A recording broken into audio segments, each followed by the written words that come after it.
മറ്റൊരു വാർത്തയിലേക്ക്. പാലക്കാട് പല്ലഞ്ചാത്തന്നൂരിൽ ഭർത്താവ് ഭാര്യയെ വെട്ടിക്കൊന്നു. വെള്ളപ്പാടം സ്വദേശി ഇന്ദിരയാണ് മരിച്ചത്. ഭർത്താവ് വാസുവിനെ പോലീസ് പിടികൂടി.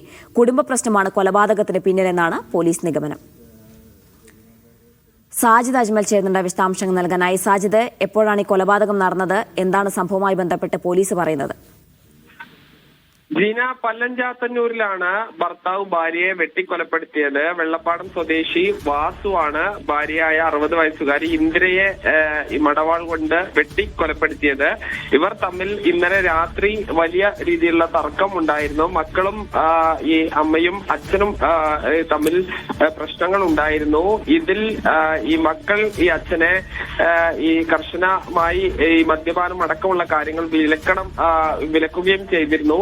ഇന്ന് രാവിലെയാണ് ഈ ഒരു വലിയ വെട്ടുകത്തിയെടുത്ത് ഭാര്യയെ വീടിനകത്ത് നിന്ന് വെട്ടിക്കൊന്നത്. കുടുംബ പ്രശ്നവും ഈ തർക്കവുമാണ് ഇതിന് കാരണമെന്നാണ് പോലീസ് പറയുന്നത്.